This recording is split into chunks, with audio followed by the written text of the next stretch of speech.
Prime Minister Modi, why don't you take some questions from the freest press in the world?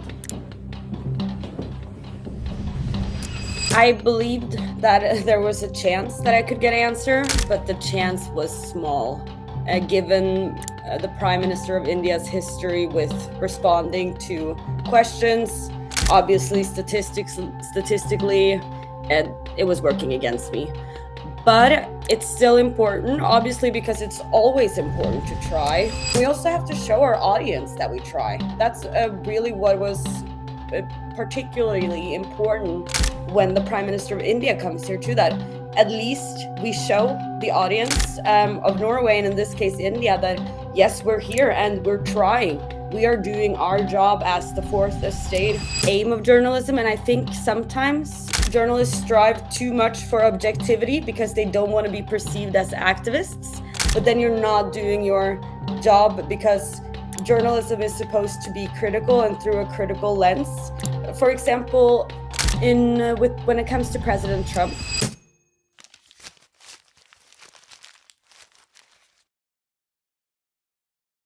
I would like to welcome Hela. We all know Hela because of a question in that Oslo event to the Prime Minister. But I would like to introduce Hela to this channel. Here we call it "Please Sit Down." The idea is let's quietly sit down and take some time, take a deep breath, and we'll talk about the issues in some depth. That's what the idea is. So welcome, Hela. And see, when my team was doing a little bit of research about you for obvious reason, I mean, it's true that before this incident, honestly, none of us in India knew about you.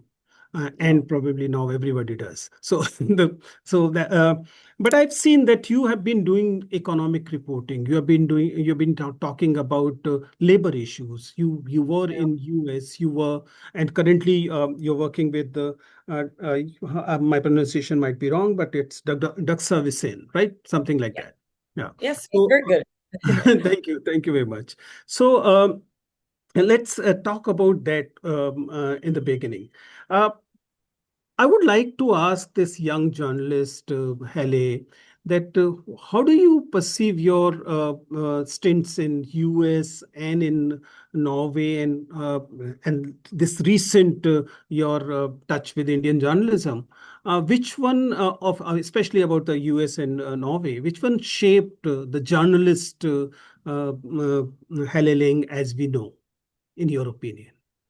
Well, that's a good question. I think it was probably my experience in the US that kind of shaped the way I see journalism.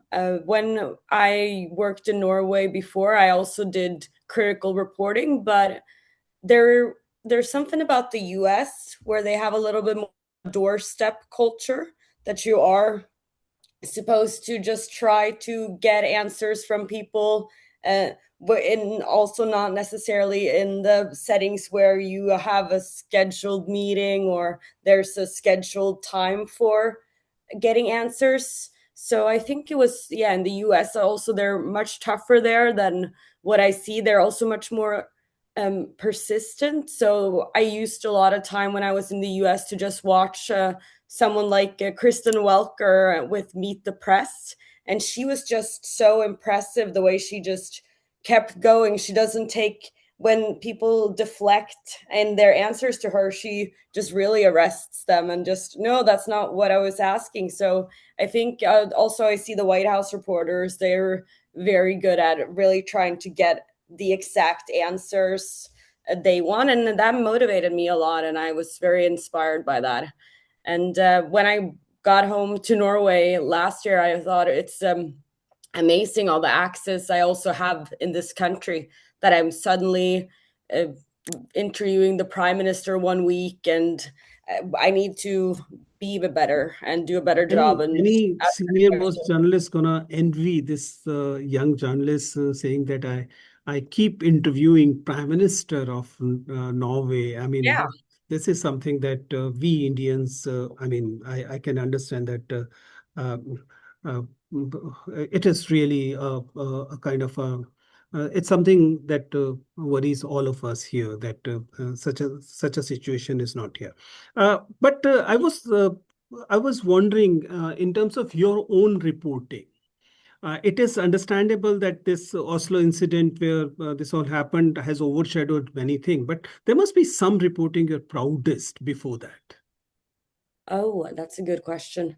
I do think I'm very proud of what I did in the US. I had a lot of on-ground reports covering different MAGA environments. And for example, I spoke to the January 6th crowd and was out there with them the day before their family and friends were released from the prison because President Trump pardoned them. So it was really fun to be in the MAGA environment and be able to talk to them and also try to understand their. But if there's one thing I always come back to that I think was a really like fun report that I did way back was when there's this big chain in Norway, like a big restaurant chain, and they had back in 2023 they had in their contract that there were young if their customers leave the bill and don't pay for it and just run, then the employees have to make up for that because they haven't done a good enough job to um, make sure that no one just runs away from the tab. And that's illegal in Norway, of course. You can't make your worker pay for your customer trying to rip you off. So during a very big strike here in Norway, I got a document that showed that, and we were able to publish it and change that. So I don't think like sometimes it's more like the fun or like the small stuff that seems not that big that I think has been more of the fun stuff I worked on. I'm happy that you actually mentioned your work in terms of this the labor rights and the things like that. Uh, you worked on these issues in US. You have also worked on the similar issues in Norway, and Yes. do you believe, I mean, all of us believe that the society in Norway in terms of discrimination is far better than the society in US. And I mean, and when we talk about discrimination in terms of labor market, in terms of access to the market, in terms of wage differences and other kind of discriminations. And why I'm mentioning it, that we in India are fighting on the similar issues a lot, and our labor market in terms of access, in terms of wages and other things is marred by a lot of discrimination based on sometimes caste, gender, community. Uh, what is your opinion? How this discrimination shapes? How is it different in Australia? Sorry, in the US and Norway? And what is your masses about ending this discrimination in the labor market? Why is so important? Oh yeah, that's a good question. So we're now I work for a very heavy labor newspaper. We're used to called like the Arbeiderbladet, which is so we have roots in kind of being very critical of anyone that are trying to frame workers in a bad environment. But I think differences in Norway right now, there's still a lot of discrimination going on, but it's definitely more subtle. So that also makes it a lot more difficult to actually report because it might not be the hardcore racism and no someone not getting hired because of their color, but that might actually be the instance. But it's not framed that way. It's just that your name isn't being chosen because you have a foreign name, for example. So you don't make it to the next round, but the company can't be arrested on that because they haven't done that, although that might be the case. The same with also women and women in our 30s, in the 30s, they might not get the biggest or coolest jobs here because the companies are worried that they'll be going into maternity leave. We have 9 months here, I believe. So there's like, I think those types of things going on in Norway. And because we already have very strict labor laws and labor protections for both young and old. And we also have something called like a tariff agreement. So every year, salary increase is set by the labor unions and the unions for the Oh, companies as well. So they kind of go it's not a together. typical hire and fire there. It's not a typical hire and fire. Oh no, it's so difficult to fire someone too, and that's different from the US because in the Right. US you can just fire someone and also people can quit on the day. In Norway, it's like firing someone is very difficult after you have had like your trial Sure. time, which is usually about 6 months, and then you have to fire someone takes a lot. The employee really have had to make a huge mistake. Whereas in the US, it's just more like the US is a hustle society, So I think in the US, you really have to be like the hustlers win and the hustlers become very rich. And there are also a lot of hustlers, sadly, that work a lot, for example, in the service industry. And especially when it comes to car share and Uber drivers, for example, that's a industry that there's room for exploitation because Uber can just take more and more, and the prices of Right. gasoline goes Same, up. same here. And Yeah, in our country, these we call them gig workers, and these people make less than subsistence wage in our country. That's the case. But yeah. okay, let's move to that Oslo Sorry, move. that was a long answer, but I'm very Well, passionate it's about okay. I mean, I'm like, repeating that I'm a teacher, less of a journalist. I don't care. I mean, it's ultimately my student should learn from it, and it's really important. Many of our audience in these millions of subscribers are actually either student themselves or are aspirants to the government jobs and things like that. So they're more or less students. So. Uh, very cool. Hele, you just mentioned about these things. So I want to move to that Oslo movement for a while. I just wanted to know that as a journalist teacher, and in fact, you mentioned it somewhere as well. But still, as a journalism teacher, I believe that asking question in itself it's important. Do you believe that you were not expecting an answer there? You believe that raising this question in itself is serving some purpose? If yes, then what is this purpose? Oh, that's a good question, and also very important. So I believed that there was a chance that I could get an answer, but the chance was small, given the Prime Minister of India's history with responding to questions. Obviously, statistically, and it was working against me. But it's still important, obviously, because it's always important to try. I was actually yesterday at at the island that we had a terror attack in 2011. Right. Yesterday, I was there and followed the finance minister. His name is Jens Stoltenberg. He was the prime minister during that terror attack, but now he's the finance minister now, but he's also been the head of NATO. So he's a big profile in Norway, and I followed him. Uh, well, it was 2 days ago. Anyways, with him too, he's a difficult man to interview because he's so good at answering the media. So my whole story that I wrote, or like commentary now, is basically more had to be more about the surroundings of it, because I think the answers I got they were okay, but they were very vague. But it's still like we have to try, we have to be there, we have to try, and we also have to show our audience that we try. That's really what was particularly important when the Prime Minister of India comes here too, that at least we show the audience of Norway, and in this case India, that yes, we're here and we're trying. We are doing our job as the fourth estate in Norway, and we're not just following the rules that are set. We also challenge those rules. So I think that's the really important thing, that because people need to see that the media is trying to work for them as well.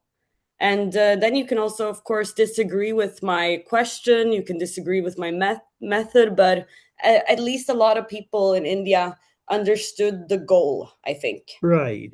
Especially in Norway, too. There was a little discussion about what happened, but at the end, most people were like, okay, I think, at least that's my opinion, in the media environment in Norway, the most people concluded that, yes, that was the right thing to do. See, Hela, here you have answered this question earlier as well, but it is important for my student and viewers to understand. That's why I'm repeating. Uh, it is absolutely understandable that as journalist, somebody is supposed to ask the question. And idea is from the public's perspective, it is to make leaders accountable to certain things. I mean, their deeds, their actions. But as professionally, where is the line that separate activism from a professional journalism?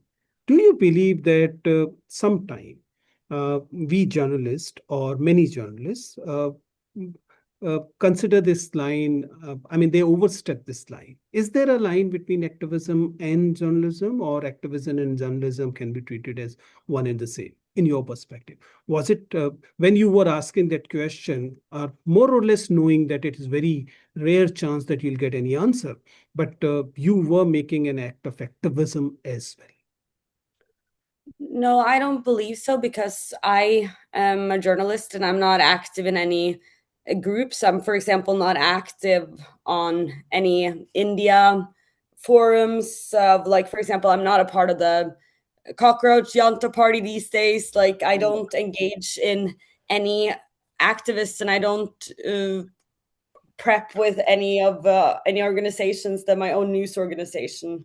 But the question is important because it's also one of those things where it's a matter of what's true about journalism and the aim of journalism. And I think sometimes journalists strive too much for objectivity because they don't want to be perceived as activists, but then you're not doing your job, because journalism is supposed to be critical and through a critical lens.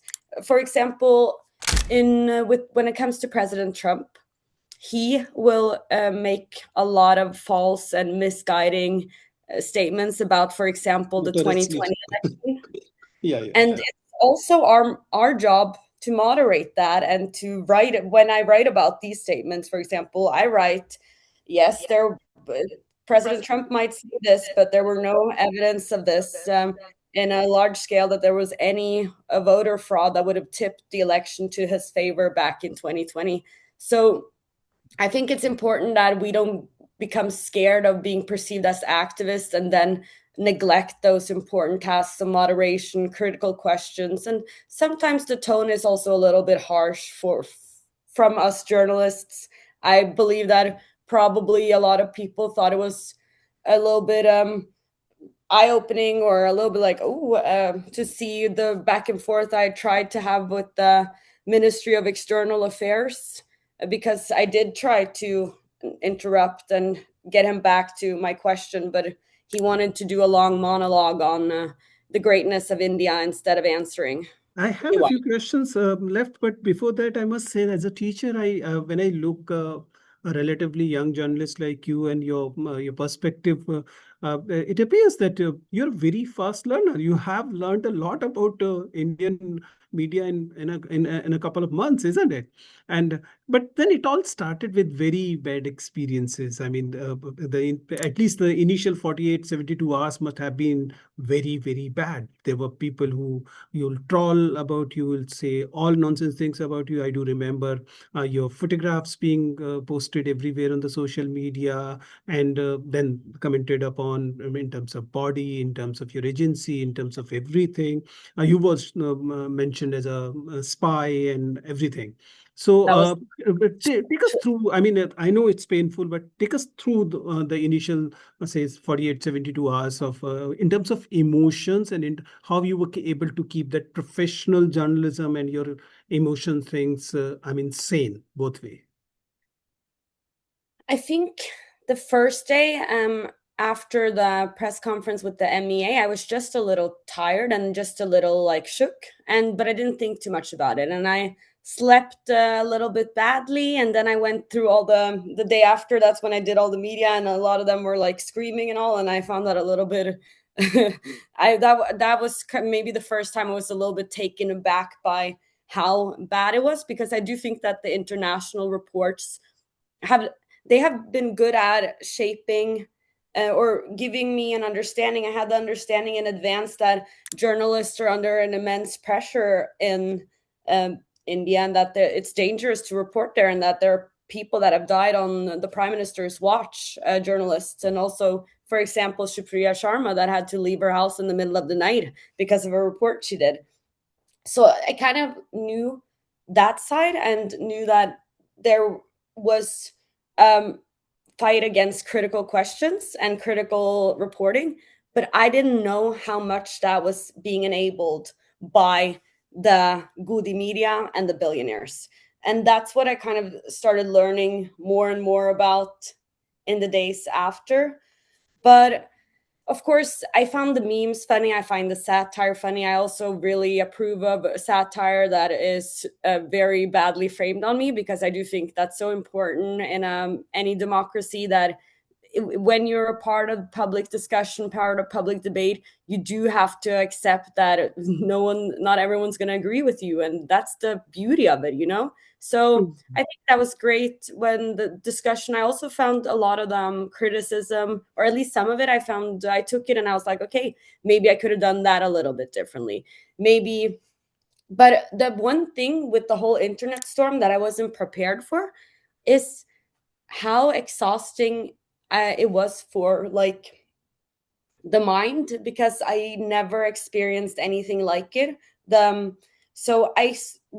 few days after, I slept for 8 hours each day, and I still woke up tired. So there was something going on in the brain that I don't think I even understand till this day, but I just think the social media storm was probably a little bit more intense than I thought. And at the Saturday, I was sitting for a lot of more interviews, and then I also think I really understood more about what it is to be in a scandal, because I had a lot of good interviews that day with a lot of cool people and very good journalists, but I got tired of answering the same questions again and again. Understandable. Having the same critical questions again, and I was like, but I answered this already. But I do get it, because I'm probably on the other side, and I'm the one asking the same question that they got 3 times before, so I know that struggle too. But yeah, it got intense, but then it calmed down. And I think that's also the thing that was for me, which is different from, for example, someone like Ravish Kumar, who really has worked for many, many years. He tried to save NDTV, and sadly that didn't work, but he really worked against a lot of powerful forces, and he really was it was so brave. He's probably my new role model in journalism, because he's just the way he stood his ground and tried to give the Indian public truth when slowly the institutions that were supposed to were letting them down. It was so impressive to watch, and that documentary is I think it's getting like, it's probably like 7-8 years old or something. Right. I think Yes, 2018. I'm not sure. So it's so sad to see also from that point to today how much worse it has gotten. Hela, since you mentioned about these things, when we teach it in my journalism class, and we generally put blame not just on the government and the structure, but also on one important thing, and that is the diversity within the newsroom, for that matter. I hope you're getting what I'm saying. I mean, India is a very diverse country, but the fact is that a very top echelon of the society get into the newsrooms. When I was discussing the same with the Johnson Blake about the Australian media, he too, in fact, mentioned it, that yes, the situation is slightly better in Australia, but not because our newsroom is diverse. He, in fact, more or less said that our newsroom, despite being in 2026, is predominantly white Mm, news. And that was wow. the case of Australia, Johnson Blake said. What is the status in, for example, Norway? Do you believe there is enough diversity within newsroom? And how much role, how much significance you give to have a diverse newsroom? I mean, the people coming from diverse background becoming journalists for the health of journalism per se. Oh, yeah, that's so important. And I think it's also something that has to be worked with in Norway. The state channel is very good at this. I will say it has both diversity programs and also have like kind of there's um they really focus on this. And then I think that in independent media in Norway, the last few years at least, it's been a very focus on, or not independent but more private media, it's been a more focus on women, having more women in journalism, and especially in more heavy journalism such as economy and business news. So the business newspapers have focused on that, but I do think would definitely have should have more of a multicultural background. We have a lot of people from, for example, Pakistan in Norway, and yeah, we should have more journalists in the newsroom with, for example, that background, or even Poland. We have a lot of people from Poland here too. That would be interesting to have more Polish reporters that could, for example, cover labor and employment here, because there's been changes in that market too for Polish workers. So I do think that there's value in that. Actually, one of the first people in Norway that interviewed me, she works in a newspaper um, that has offices right next to mine. So it was really